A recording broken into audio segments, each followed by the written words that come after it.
Day, Wisconsin. Today I'm going to show you how to start seeds indoors. There are several reasons why you might want to do that. One is to save money. It's cheaper to buy seeds than to buy plants.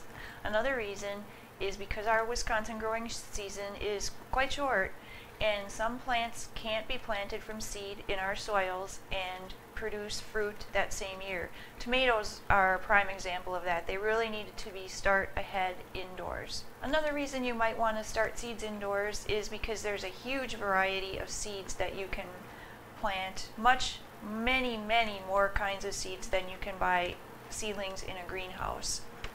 And you can get those seeds by saving them from year to year, ordering them from a seed catalog, getting them in the nursery or the big box store, wherever you want to get your seeds. Today I'm going to show you, I'm going to plant some tomato seeds, 3 different kinds. I'm going to use a seed starter greenhouse, and I got this for between $2 and $3. They're really inexpensive, and you can use them from year to year if you just clean them properly in between. They come with 3 parts. This has 72 individual slots for you to put seeds in, and then they have a tray to catch the water. These slots have holes in the bottom for good drainage, and then they have a plastic piece for the greenhouse top that you put on after you plant the seeds. We'll plant our seeds in a seed starter mix. It won't do to put it in garden soil or even potting soil. You need this lighter substance. It's very light and fluffy. This usually makes quite a big mess when I do this, but I usually just pour it in.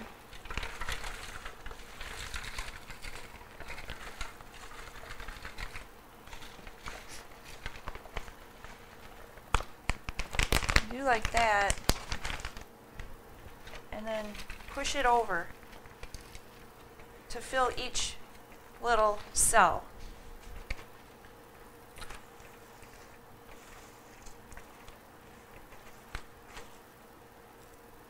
This is a sterile mix. It's usually most seed starting mixes have some peat moss, possibly some vermiculite. There are different substances that make up a seed starting mix, but they're all light and fluffy like this.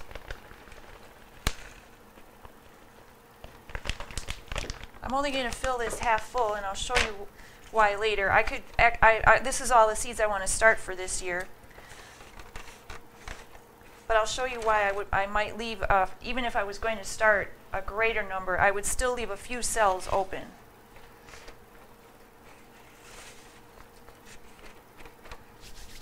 Okay, the first seed I'm going to plant is an Amish heirloom tomato seed that I've saved from last year's tomatoes. And several years ago, they were given to me by my friend Pete Guckenberg, who got the tomato seeds from an Amish woman in Pennsylvania when he was on a business trip out there. And these are very small seeds. What I'm going to do is poke a little hole with a toothpick. I'm only going to do 6 of these. Stick the seed in each one. 1 seed in each. You can do 2, but these are pretty, I know from past experience that probably all of them are going to germinate. And then if you got 2 seeds growing in one pack, you've got to decide which one you're going to get rid of. You probably won't be able to save both seeds, both seedlings. Then I'm just going to take the toothpick and poke the seed down just 1/8 of an inch or so, and then firm the soil, not the soil, the seed starting mix over it. The next one I'm going to it's important to keep track of what you planted where, so you can remember when they come up. What I did was just draw a little grid of the little greenhouse here, and I'm just going to write, I call these Pete's Amish. So in this little corner down here, where corresponding to where I planted this in my seed starter tray, I'm just going to write Pete in each one of these. because even if you think you'll remember, if you've got more than one variety in here, you're not going to remember. And when they come up, they all look pretty much alike. The next one I'm going to do is called a heirloom variety called Mortgage Lifter. And I planted these last year in my garden, and they were very successful. Lost my toothpick. The reason this tomato is called Mortgage Lifter is because the tomatoes are so big that supposedly you could sell them and pay off your mortgage. These seeds are a little bit smaller than the ones from Pete's Amish. These seeds I did not save from last year, although I could have, but I had some left over from the packet, so I didn't bother to save them. They'll be viable for several years. I purchased these seeds to plant last year. I'll do 6 of those.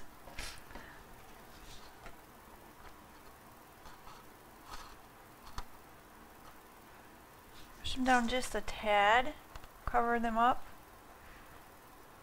And the final one I'm going to plant today is a cherry tomato called Sweet Baby Girl.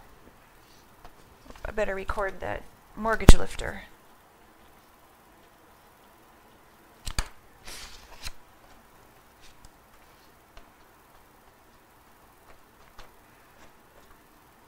What you see me doing before I plant it when I pat it down is just make sure there are no big air pockets in the cell. And again, I'll make a little hole for the tomato seed. These seeds are even smaller. I'm going to do 6 of these as well.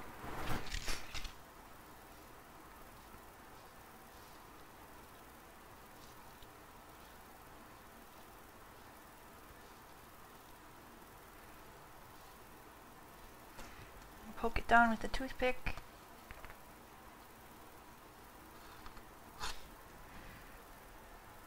Now I'm doing this about 6 weeks before I want to plant these outdoors. That's the recommended amount of time for tomatoes, and how you would figure that is you would go from the last frost date in your area, which if you're not an experienced gardener, you can ask your neighbors who are gardeners, or if you have nobody to ask, you can ask your local county extension office, and they'll tell you the average last frost date. Not a guarantee, it's just an average over the past years.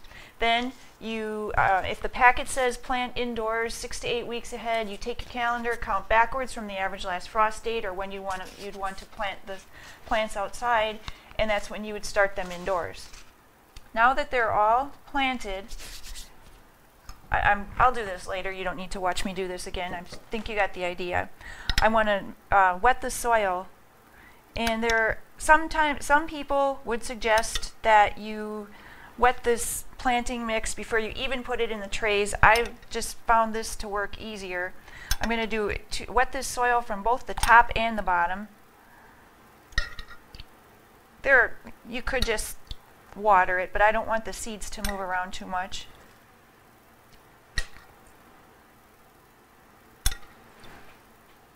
Now see, this planting mix is a little water resistant, but it will soak in eventually. And the other way I'm going to wet it is from the bottom, and this is why I let some of the cells open, because I want to have a place to water from. And you can pour a lot of water in here.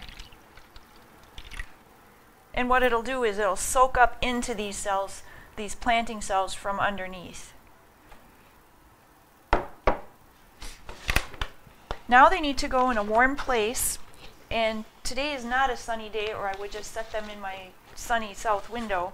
So what I'm going to do for a warm place today is set them on top of the refrigerator. The top of the refrigerator is quite a warm spot. It'll generate heat from underneath, and I can keep it up there until they germinate, which may be, well, the seed packet usually tells you, but it may be 2 or 3 days and maybe a week, depending on whatever type of seeds that you've planted. And then when they do germinate and grow, they'll come up with 2 little leaves. Once they all germinate, you take the cover off. During that time, if this whole system is sitting in the sun, you'll get it'll get nice and warm inside, and you'll get condensation inside the plastic cover. Just once a day or so, just carefully take the cover off, shake the condensation off, and let that into the empty part of the greenhouse, and let that water the plants again. So now we will wait for them to germinate. Thanks for joining us today on Give Us This Day, Wisconsin.